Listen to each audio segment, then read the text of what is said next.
Kemuliaan hanya bagi Tuhan Yesus Kristus. Engkau Tuhan pemelihara hidup kami. Terima kasih Engkau pilih kami menjadi anak-anak-Mu Tuhan. Hari ini berikan kami pengertian yang benar tentang Engkau Tuhan. Urapi hamba-Mu yang tidak ada apa-apanya, urapi setiap kami. Kami mau mendengarkan firman-Mu yang kami tahu akan mengubahkan seluruh hidup kami. Di dalam nama Yesus yang percaya Tuhan di tengah kita, memberkati kita. Mari katakan bersama. Amin. Amin. Tepuk tangan sorak-sorai buat Tuhan. Silakan duduk Bapak Ibu yang terkasih. Shalom. Bagaimana kabarnya hari ini? Luar biasa karena kita punya Tuhan yang luar biasa. Terima kasih buat Bapak Gembala dan seluruh jemaat yang sudah memberikan kepercayaan saya boleh ada di sini lagi. Iya saudara, saya mau tanya hari ini berapa banyak yang ingin berbahagia dalam hidupnya? Wow, semua pengen bahagia ya. Tetapi saya mau tanya lagi, yang sudah merasa berbahagia hari ini? Ya, ada bapak-bapak yang angkat tangan, saya sudah bahagia Bu. Istrinya di sampingnya ngomong, lu bahagia, gua kagak. Nah kita mau belajar apa kata firman Tuhan tentang berbahagia hari ini. Yang pertama mari kita buka langsung dalam Mazmur 65 ayat yang keempat. Apa berbahagia menurut firman Tuhan? Yang pertama saudara dalam hidup kita adalah ya Mazmur 65 ayat yang keempat berkata begini. Baca sama-sama 1, 2, 3. Berbahagialah orang yang engkau pilih dan yang engkau suruh mendekat untuk diam di pelataranmu. Kiranya kami menjadi kenyang dengan segala yang baik di rumahmu, di baitmu yang kudus. Orang yang berbahagia yang pertama di dunia ini adalah orang yang dipilih oleh Tuhan, yang disuruh untuk datang mendekat dan diam di dalam pelataran Tuhan. Hari ini saudara lagi ada di rumah Tuhan ya. Berbahagialah saudara dan saya yang dipilih oleh Tuhan. Kenapa saudara ada banyak orang di luar sana tapi mereka nggak dipilih. Kita yang ada di tempat ini dipilih oleh Tuhan. Karena itu Yesus berkata, bukan engkau yang memilih aku tapi aku yang memilih kamu. Bilang kanan kirimu, kamu tuh orang yang dipilih Tuhan loh. Ya, kita adalah orang yang dipilih oleh Tuhan. Kenapa saudara ayat ini berkata berbahagia orang yang dipilih oleh Tuhan? Karena saudara kebutuhan hidup yang pertama manusia di dunia ini adalah mengenal Tuhan.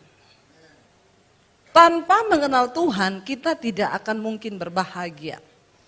Mau sekaya apapun orang, saya ini sudah ketemu dengan banyak orang kaya raya ya. Tapi tidak berbahagia hidupnya, ya.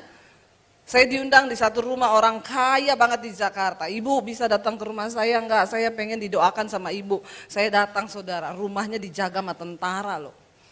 Ya saya masuk, iya mari ibu sudah ditunggu sama ibu di dalam. Saya masuk, rumahnya udah kayak sorga di bumi. Kenapa saya bilang sorga di bumi? Indah banget rumahnya saudara. Begitu masuk ke dalam ngobrol sama ibunya, saya bilang ibu tuh bahagia banget ya.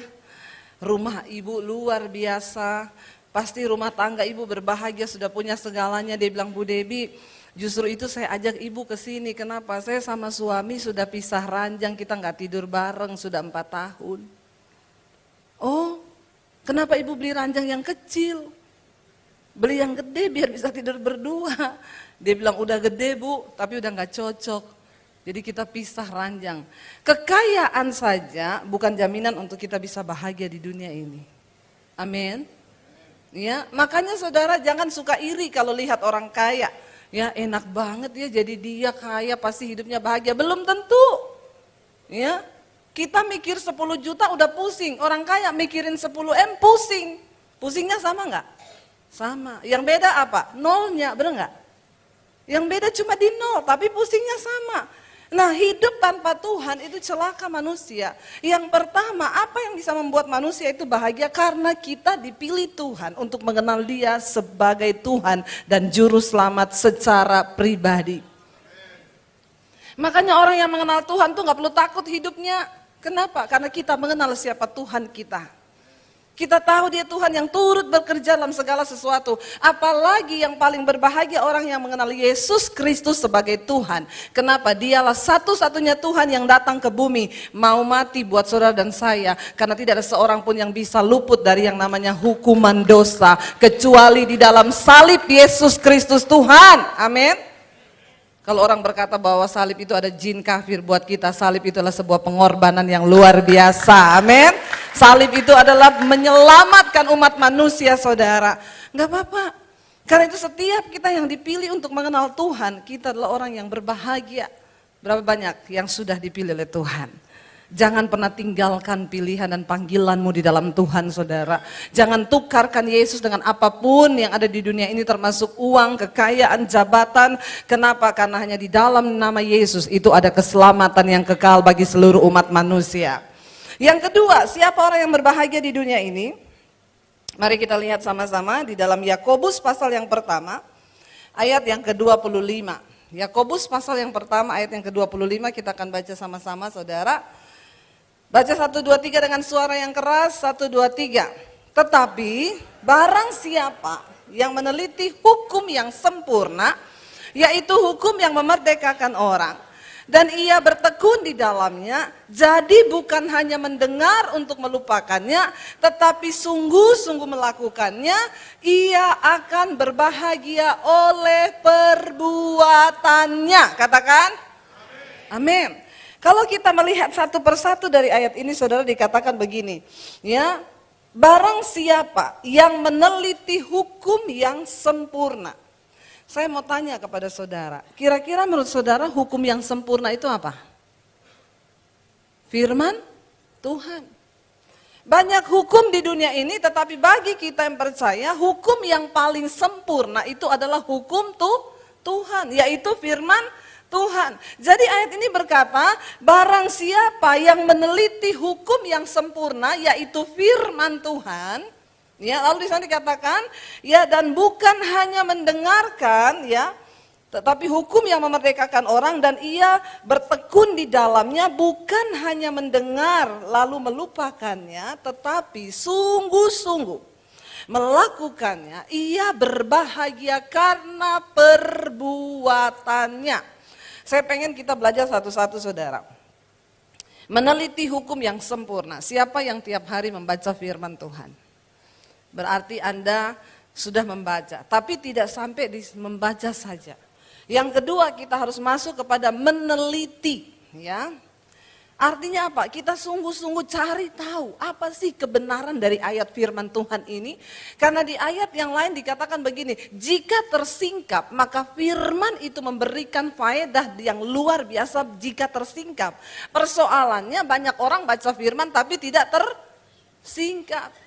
Ya, ada yang bilang, Bu, saya tuh bingung ya tiap kali baca Alkitab mesti ngantuk. Tidak usah angkat tangan. Kalau malam tuh nggak bisa tidur ya, saya baca Alkitab langsung ngantuk loh saya. Ya, jadi Alkitab itu obat tidur yang baik. Ya, bertobat loh saudara. Kita baca Alkitab, kita teliti apa sih maksud dari ayat itu. Lalu di sana dikatakan, yaitu hukum yang memerdekakan orang. Saudara, semua hukum itu dibuat untuk menemukan kesalahan lalu memenjarakan orang. Tapi firman Tuhan dikatakan Alkitab adalah hukum yang merdekakan orang. Artinya apa, saudara?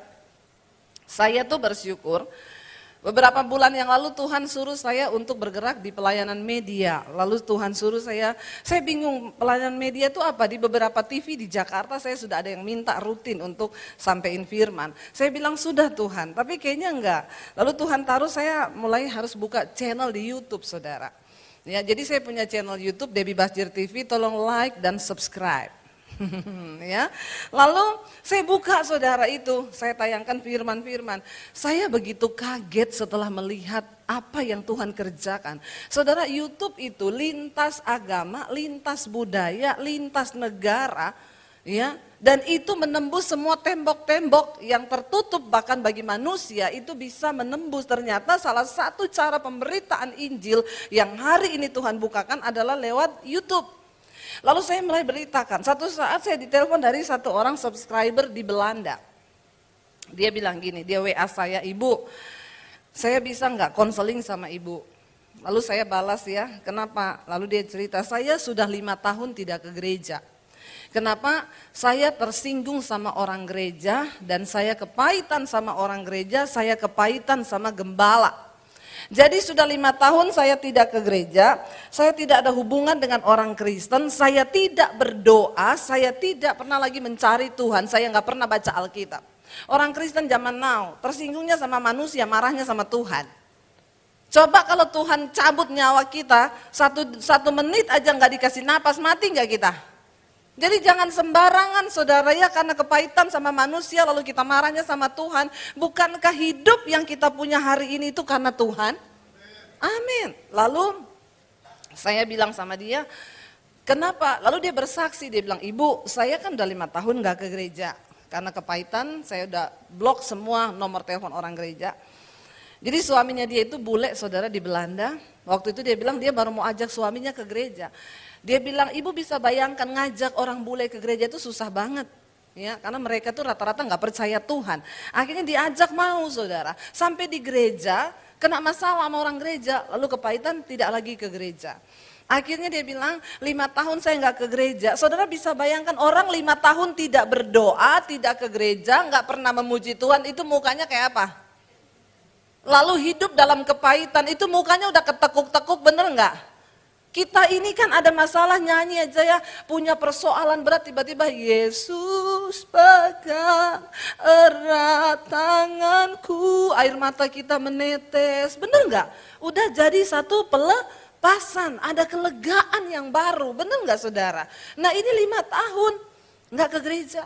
Nggak ketemu orang Kristen, nggak berdoa, nggak pernah ketemu hadirat Tuhan. Ini orang yang paling capek hidupnya di dunia. Akhirnya saudara, ya saya bilang, ya udah sekarang ibu gimana? Dia cerita, saya kecelakaan, lalu kecelakaan, suaminya kecelakaan. Ya, lihat saudara, ya, orang tuh kalau sudah jauh dari Tuhan, beruntun itu terjadi.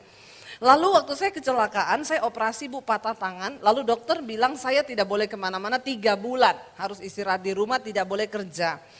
Dia bilang di rumah itu saya dengar lagu di YouTube, ya, tapi bukan lagu rohani, lagu Sweet Memory.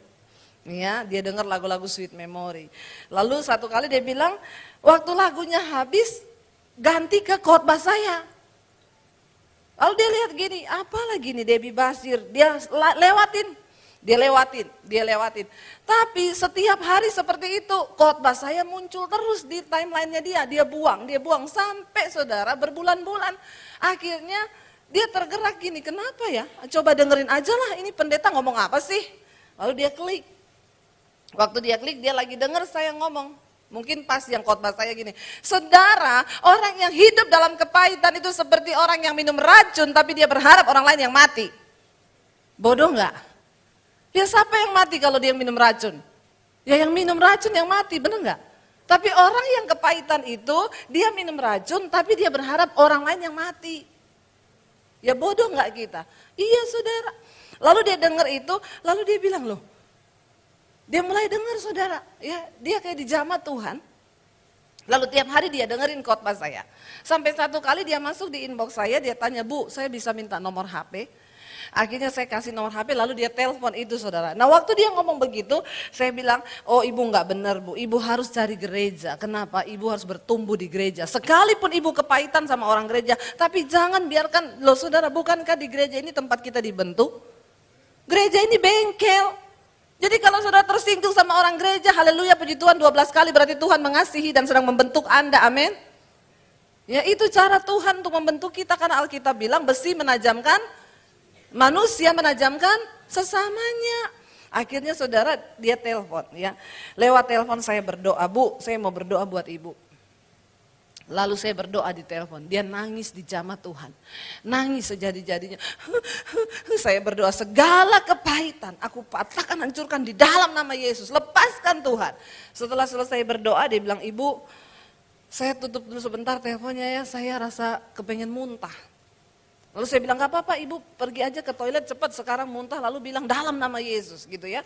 Dia ke toilet, dia muntah-muntah, dia bilang di toilet itu, habis itu dia telepon saya lagi, dia bilang, Bu, saya muntah di toilet tapi saya bingung, di toilet saya muncul gambar kepala singa.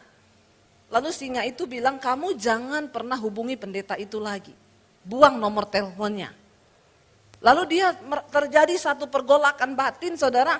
Dia ambil telepon, dia mau telepon saya, tangannya kayak dipukul, HP-nya jatuh. Sampai berkali-kali, saudara lihat ya, jangan main-main saudara. Kalau engkau sudah ke gereja, dipilih oleh Tuhan, bertumbuh di gereja, jangan pernah tinggalkan karena kepahitan, maka setan bisa menguasai hidup kita. Lalu saudara dia terus berusaha hubungi saya sekalipun HP-nya jatuh, lalu dia telepon saya. Dia bilang, Ibu, 5 tahun saya tidak pernah menangis. Saudara, orang yang tidak pernah nangis itu bahaya. Kenapa saudara? Karena saudara tahu Tuhan menciptakan kita manusia itu punya emosi.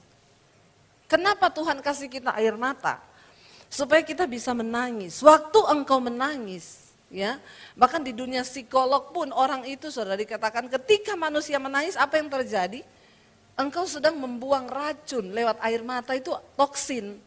Jadi ketika kita menangis, kita lewat air mata tuh membuang racun. Yang kedua, waktu kita menangis, tubuh ini memproduksi hormon anti stres. Jadi ternyata benar Alkitab itu bilang, gak apa-apa nangis, aku menampung air matamu dalam kirbatku, kata Tuhan. Jadi kalau saudara mau nangis, nangis. Saya mau tanya, yang 1 bulan ini tidak pernah menangis, angkat tangan. Jangan-jangan ada nih orang Kristen yang tidak pernah menangis saudara. Kita menangis bukan karena cuma banyak utang. Kita menangis karena Tuhan itu baik. Saya nih di mobil bisa nangis sendiri, di kamar mandi saya bisa nangis, di dapur saya bisa nangis ketika saya ingat Tuhan engkau baik buat saya. Tuhan engkau baik. Waktu naikkan pujian saya bisa menangis. Kenapa? Karena saya merasakan Tuhan. Kenapa orang yang selalu ketemu Tuhan tuh suka nangis? Bukan karena cengeng. Karena ternyata menangis itu manfaatnya banyak sekali buat manusia. Itu Tuhan yang menciptakan. Waktu engkau menangis, engkau melepaskan toksin. Engkau membuang racun lewat air mata. Waktu engkau menangis, tubuhmu memproduksi hormon anti stres. Jadi menangislah saudara. Dia nggak pernah nangis. Waktu saya berdoa buat dia di telepon, dia pecah tangisnya saudara. Dan saudara tahu ketika pecah tangisnya apa yang dia rasakan? Pelong hatinya, damai sukacita, damai sejahtera. Akhirnya saya bilang sama dia, ibu udah dilepaskan, ibu udah dipulihkan. Iya, dan dia mengalami sesuatu yang baru. Beberapa waktu yang lalu dia datang ke Indonesia, ke Jakarta saudara. Dia bilang, saya bingung Bu, sejak ibu doakan saya tiap hari saya menangis. Tiap hari tanpa alasan air mata saya berurai. Kenapa? Karena Tuhan itu baik. Amin saudara. Ya. Kenapa dia bisa mengalami kemerdekaan? Karena firman Tuhan bilang, ini adalah hukum yang memerdekakan orang. Setiap orang yang membaca firman Tuhan, kita pasti dilepaskan dari semua ikatan dosa. Karena Alkitab adalah firman Tuhan yang melepaskan kita dari segala ikatan dosa. Firman Tuhan adalah hukum yang memerdekakan. Lalu bisa dikatakan bukan hanya untuk mendengar saja lalu melupakan, tetapi sungguh-sungguh melakukannya, ia berbahagia karena perbuatannya. Kita bahagia karena perbuatan kita, bukan karena perbuatan orang lain. Jadi saudara, ketika engkau mengerti firman ini, berhentilah menuntut suamimu harus membahagiakan engkau. Berhentilah menuntut agar istrimu bisa membahagiakan engkau. Enggak, kita berbahagia karena perbuatan kita sendiri yang melakukan firman Tuhan. Satu kali ada seorang ibu datang sama saya konseling. Bu Debbie, suami saya itu kan suka anjing ya Bu. Dia pelihara dogi di rumah. Saya tuh gak suka sama dogi. Dan ibu tahu suami saya kebangetan Bu. Itu dia kalau pulang kantor tidak langsung masuk rumah, dia langsung ke samping menemui doginya. Bayangkan saya sama dia tidak ketemu 1 hari, dia kerja dari pagi pulang udah malam. Waktu pulang dia nggak datangi saya, dia datangi doginya. Lalu dia bercanda sama dogi itu sampai setengah jam Bu. Ibu saya mau tanya sama ibu, saya mau racunin doginya boleh nggak? Ya, saya bilang ibu jangan diracunin itu dogi itu tidak berdosa. Lah tapi kan kalau kayak begini rumah tangga saya gimana bu? Bu, daripada ibu racunin doginya, lebih baik ibu belajar dari dogi. Lo bener nggak saudara? Maksudnya ya ibu cari tahu kenapa suami ibu tiap pulang langsung ketemu dogi. Coba pelajari, saudara dogi itu yang punya dogi ya. Kita tuh kalau pulang dia saudara nyambut kita, itu dari dalam udah teriak-teriak, begitu kita masuk kita dipelukin, diciumin, bener nggak yang punya dogi? Saya sih punya, ya. Dan itu saudara, itu kita tuh lihat dogi tuh, aduh seneng gitu ya. Saya bilang ibu coba belajar dari dogi. Mulai besok kalau suami ibu pulang, sebelum dia belok ke kandang dogi, ibu buka pintu pagar. Waktu suami ibu masuk, ibu langsung, hai sayang, I love you, I need you, I want you. Peluk dan cium dia, amin ibu-ibu. Ya, sebelum dia di kandang dogi, nah dia ketemu ibu begitu, saya yakin kalau ibu lakukan tuh besok, dia tidak belok kanan, dia langsung masuk ketemu ibu, dia peluk sama ibu, amin. Saudara, kenapa kita berbahagia karena perbuatan kita. Saya pernah begitu soalnya. Ya, ini saya datang sama suami saya yang paling ganteng di sini. Udah pasti karena namanya juga suami saya. Di mana-mana kecap itu harus nomor 1. Saya satu kali dia doa pagi di gereja, saya WA dia, "Say, cepet pulang ya, saya ini lagi masak sayur lodeh kesukaanmu." Begitulah cara istri-istri suruh suami cepet pulang. Amin ibu-ibu. Jangan bilang cepet pulang, aku nggak punya duit. Nah itu mesti suaminya nggak pulang, malah pergi tambah jauh. Ya lalu saudara, saya tanya dia, saya udah lapar, kamu udah sampai mana? Dia bilang udah masuk komplek nih, sebentar lagi nyampe. Oke, saya tunggu ya, kita makan bersama. I love you, dia balas. Oke, siap. Lalu kita kirim love. Suami istri harus masih tetap gitu loh ya. Jangan bilang udah ya gak usah gitu lagi lah bu, udah tua, udah gini, jangan. Cinta itu dibangun, rumah tangga itu dibangun. Karena dia bilang dia udah masuk komplek, ya saya tunggu saudara, saya udah tata di meja makan, udah nunggu dia gitu ya. Kalau dia masih di Semarang jangan ditunggu, kelamaan nanti mati. Ya lalu dia pulang, saya udah dengar suara mobil, saya udah dengar ini pagar dibuka, oh suami saya udah datang. Ya saya udah duduk di meja makan nungguin saudara. Ya tiba-tiba dia masuk rumah saudara, ya itu disambut sama dogi. Dia mainan sama dogi saudara, sampai guling-guling di lantai. Saya duduk nungguin saudara udah berapa menit saya liatin, lalu saya batuk. Ya, lalu dia lihat saya bilang emang enak udah dari tadi loh saya tunggu udah lapar. Dia datang, oh iya sorry ya soalnya dia itu dogi lucu. Saya bilang emang saya kurang lucu. Lalu saya mau tanya saudara, kalau saya stres lalu saya bunuh itu dogi, yang goblok siapa? Yang goblok kita kan. Kenapa saya harus merasa tidak berbahagia karena begitu? Ya akhirnya saya bilang, ayo dong makan sini, kita berbahagia karena perbuatan kita. Karena kita melakukan firman Tuhan. Jangan suka kepahitan, dilarang orang Kristen baper, koper, bagasi. Ya. Apa itu baper, bawa perasaan? Apa itu koper, korban perasaan? Apa itu bagasi, bahagia kagak, sedih iya? Ya, dilarang baper, koper, bagasi, amin. Itulah orang yang sudah dewasa dalam iman, dalam rohani. Kita berbahagia karena kita melakukan firman Tuhan. Enggak usah tersinggung, enggak usah marah. Tapi kita mau berusaha melakukan firman Tuhan. Saudara, hukum firman Tuhan itu hukum yang memerdekakan orang. Satu kali ingat ya, apa yang engkau lakukan itu yang akan engkau tuai. Apa yang engkau tabur itu yang akan engkau tuai. Kenapa ayat ini berkata kita berbahagia karena perbuatan kita? Ini adalah hukum tabur tuai. Ya, engkau tabur padi, engkau menuai padi. Engkau menabur gandum, engkau menuai gandum. Tapi saudara, ketika engkau menabur yang jahat, ya engkau pasti menuai yang jahat. Saya membukakan satu rahasia kepada saudara. Ingat saudara, semua perbuatan kita di bumi ini itu tanah mencatat. Kenapa tanah mencatat? Ketika Adam dan Hawa berbuat dosa, mereka jatuh ke dalam dosa saudara. Ya. Alkitab berkata yang pertama dihukum Tuhan itu adalah ular.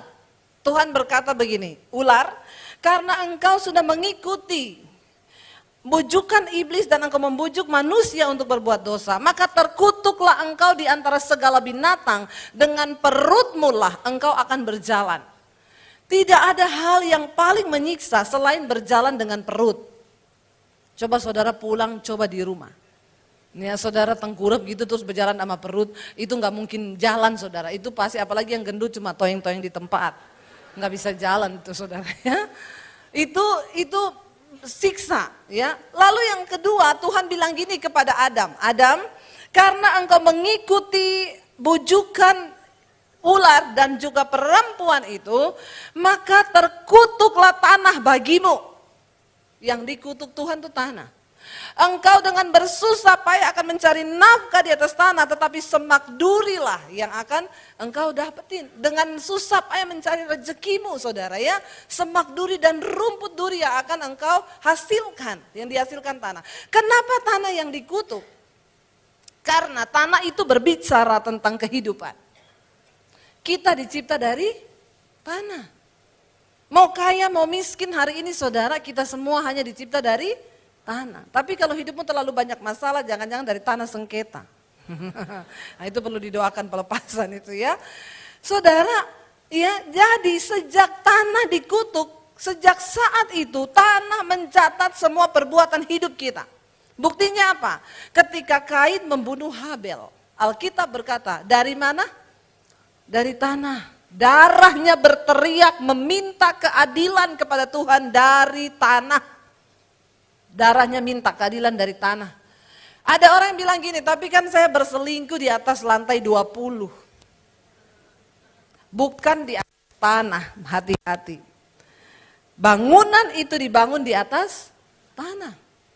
Dan semua perbuatan hidup kita dicatat oleh tanah. Saudara, di dalam kitab Yesaya dikatakan begini, bumi ini terkutuk, bumi ini cemar karena penduduknya melanggar hukum. Saya mau tanya sama saudara ya sekarang. Beberapa bulan yang lalu saya diundang ke Hong Kong saudara ya. Oleh salah satu subscriber Debbie Basir TV di channel YouTube saya. Kita bikin seminar di sana tentang amanat agung. Ada 250.000 orang Indonesia di Hong Kong. Lalu saya pergi ke sana ya. Saudara, waktu saya di sana, saya melihat Hong Kong itu begitu makmur dan luar biasa. Saya mau tanya sama saudara, lebih kaya mana, Indonesia atau Hong Kong? Indonesia. Indonesia ini negara penghasil. Ya, salah satunya adalah emas, itu salah satu negara penghasil emas terbesar Indonesia. Apalagi di daerah Jawa itu banyak sekali emas. Mas Joko, Mas Bambang, Mas Sentot, itu emas saudara. Tapi benar Indonesia penghasil emas. Kekayaan alam kita luar biasa. Hong Kong tidak memiliki apa-apa. Mereka bukan penghasil, mereka hanya negara distributor. Saya mau tanya saudara, yang lebih beragama itu Indonesia atau Hong Kong? Indonesia, ya. Negara kita sangat beragama, ya. Saking beragamanya Tuhan diajak politik, tolak. Ya, itu saudara, Indonesia ini beragama loh. Yang lebih banyak berdoa Indonesia atau Hong Kong? Indonesia, ya. Saking rajinnya berdoa di mana-mana jadi tempat doa. Tapi saya mau tanya, yang lebih makmur Indonesia atau Hong Kong? Hong Kong. Saya di sana setiap pagi diajak ngeteh. Restorannya gede banget. Isinya orang tua semua di atas 60 tahun. Saya tanya sama ibu yang ajak saya, Bu, saya itu bingung di Hong Kong ini, kenapa? Tiap pagi kita ngeteh, isinya orang tua loh. Di atas 60 tahun orang tua semua, itu kenapa ya Bu? Dia bilang, oh iya Bu Debbie, ibu mau tahu kenapa? Karena di Hong Kong ini di atas 60 tahun dapat uang teh dari pemerintah, sebulan 7 juta. Wow enggak? Dari pemerintah orang tua di atas 60 dapat uang teh. 7 juta sebulan. Di Hong Kong 7 juta untuk uang teh, di Indonesia buat cicil rumah. Lo bener gak 7 juta itu gede saudara ya. Lalu saya mau tanya saudara ya, di sana itu kita lihat benar-benar ya itu makmur, mereka itu negaranya. Saya tanya sama ibunya itu, Bu, dia kan orang Indonesia, dia menikah sama orang Hong Kong, dia gak punya anak. Dia udah umur 60 dan dia juga sudah dapat 7 juta tiap bulan. Saya tanya, ibu gak pengen pulang ke Indonesia? Dia bilang, kenapa pulang ke Indonesia? Ibu nggak takut hari tua ibu nanti bagaimana? Oh enggak Bu Devi, saya itu sudah pergi ke yayasan pemerintah.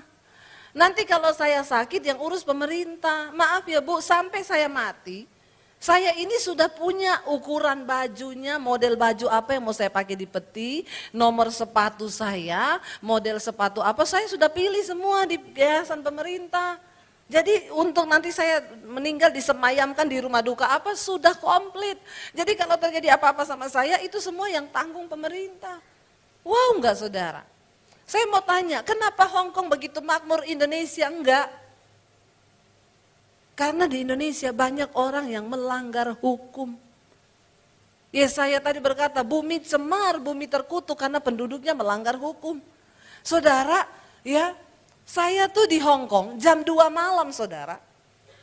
Naik, ini multimedianya keren banget di sini ya. Saya cuma ngomong dia cariin ayatnya. Luar biasa itu. Bumi cemar karena penduduknya ya sebab mereka melanggar undang-undang, mengubah ketetapan dan mengingkari perjanjian abadi.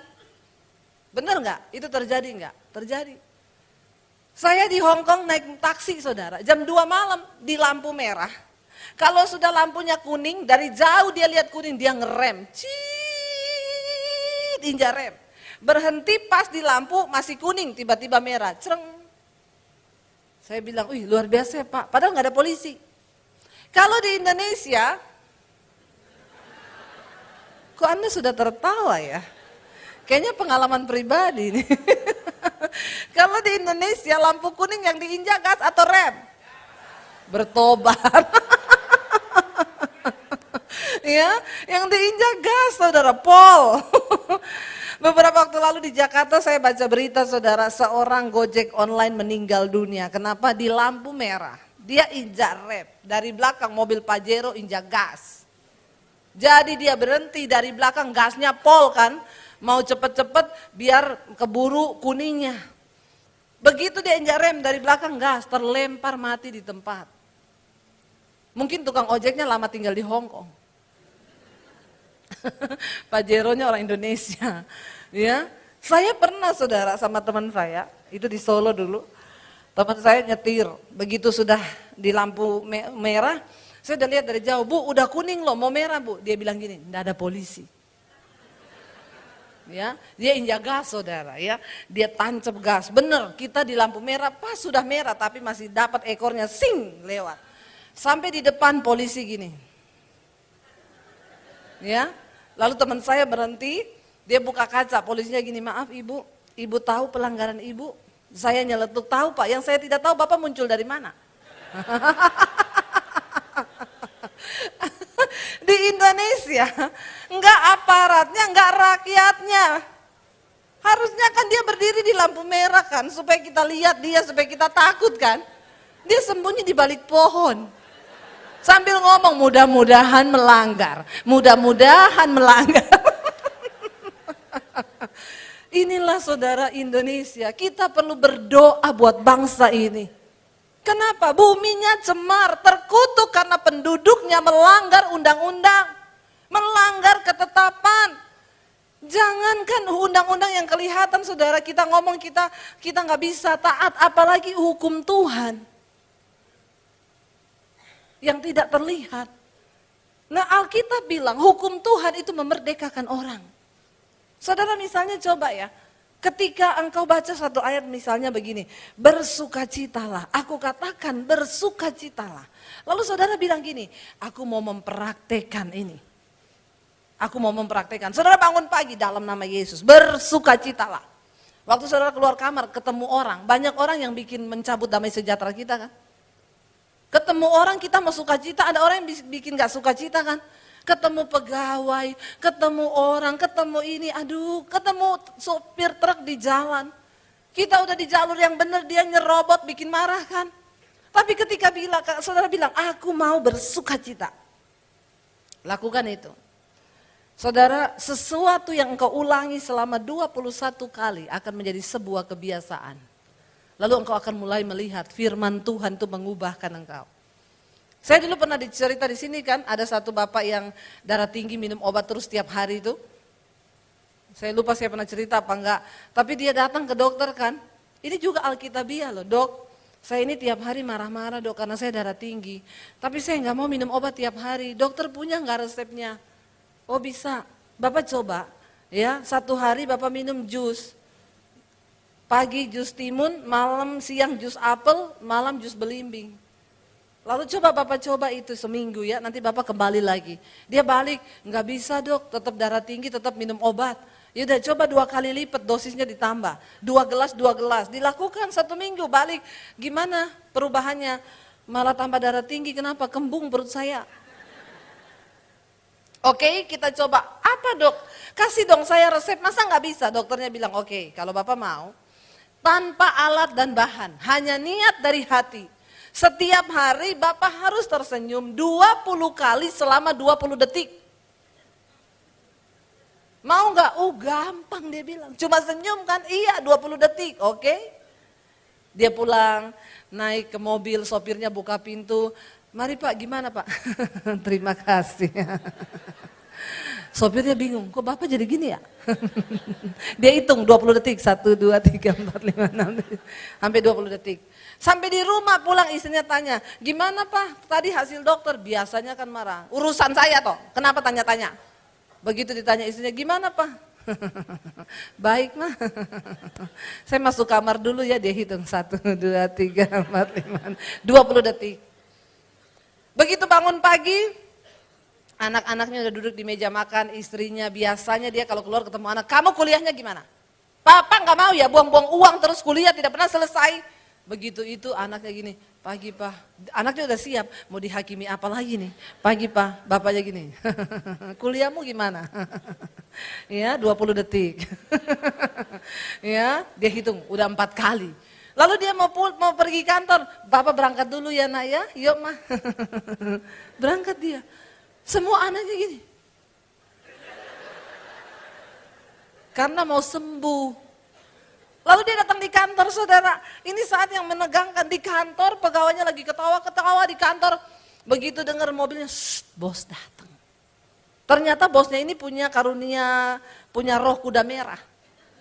Apa itu di dalam kitab Wahyu? Pencabut damai sejahtera. Jadi kalau dia datang orang ketawa, langsung hilang damai sejahtera. Ada loh orang-orang model begitu. Saya berdoa di sini bapak-bapak tidak ada yang begitu, amin. Ibu-ibu juga tidak ada, amin. Kita pembawa roh sukacita, amin. Jangan bawa pencabut damai sejahtera, amin. Usir itu roh kuda merah. Ya, jadi dia datang saudara di kantor langsung lagi tadi ketawa-ketawa pegawainya langsung diam. Pagi Pak, dia tiba-tiba ini pagi. Kerja yang benar ya. Pegawainya semua gini. Dia masuk ke ruangan saudara, 20 detik kan. Dia lewati, dia hitung 1, 2, 3. Sampai di ruangan, ini hal yang sangat-sangat ditunggu dan sangat membuat dia emosi. Pegawainya ketok pintu, tok, tok, tok, tok. Permisi Pak, iya mau laporan keuangan. Datang saudara bendaharanya. Ini biasa dia ngamuk kalau ada salah angka. Kalau dulu dia ngamuk, goblok ya, ini kenapa bisa salah? Dia kan dokter udah bilang, harus senyum kan, terutama di saat Bapak mau marah. Jadi pegawainya ketok pintu, tok, tok, tok Pak, laporan keuangan. Mari, duduk. Kalau dulu gini, mari masuk, awas kalau ada yang salah. Ini tidak, duduk. Ya, lalu dia bilang, Pak ini gini-gini, ada yang salah 1 angka saudara. Dia bilang gini, ini kok salah ya goblok ya. Gobloknya tetap saudara, cuma sambil senyum. Jadi orang gak tersinggung kan. Kalau dulu kan dia ngomong, goblok kamu ya, ini kenapa salah? Ini enggak, ini salah ya goblok ya. Ya, lalu saudara, ya, oh iya Pak, maaf Pak, perbaiki ya blok ya. Ya, lalu dia koreksi saudara, akhirnya pegawainya, oke Pak, makasih ya Pak, iya, udah mau keluar pintu dia panggil blok. Jangan lupa loh ya. Tapi sambil senyum. Saudara tahu waktu dia lakukan itu 1 minggu, dia balik ke dokter. Dokter bilang, gimana Pak? Iya loh dok, saya nggak minum obat 1 minggu. Tekanan saya itu normal. Dia tanya, loh dok kenapa bisa ya? Dokter bilang gini, Pak, ketika seseorang tersenyum, tubuhnya itu memproduksi sejenis hormon yang namanya endorfin. Itu sejenis morfin yang tugasnya, gunanya apa? Menenangkan hati. Coba saudara tersenyum. Itu morfin lagi keluar, itu morfin. Ya blok ya. Itu morfin lagi keluar itu. Hati kita tenang tuh, ayem, tekanan darah tuh normal. Amin Bapak-bapak. Coba saudara, coba di rumah tersenyum terus. Di kantor tersenyum terus.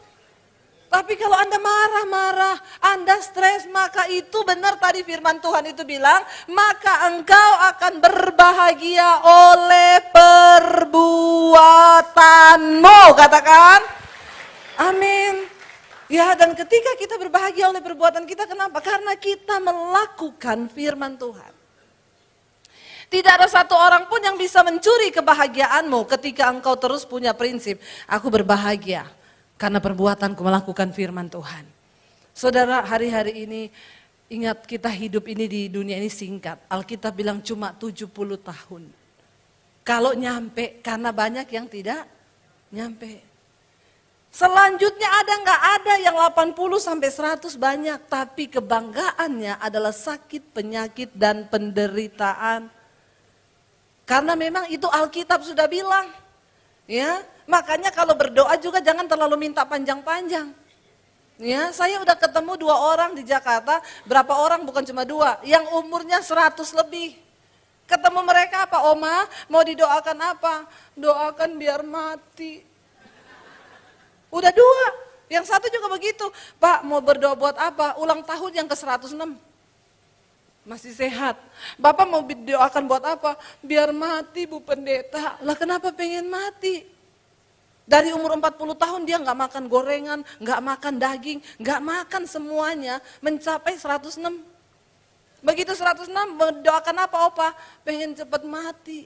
Kenapa pengen mati? Istri saya udah mati, anak saya udah mati, saya nggak mati-mati. Hidup ini bukan soal panjang atau tidak umur kita, tapi soal kualitas hidupmu. Tuhan mau engkau berbahagia. Bukan cuma bahagia di bumi, ketika engkau melakukan firman Tuhan, mati kita dapat hidup dalam kekekalan. Amin. Dan waktu kita dapat hidup dalam kekekalan, kita bisa menikmati semua yang baik yang dari Tuhan.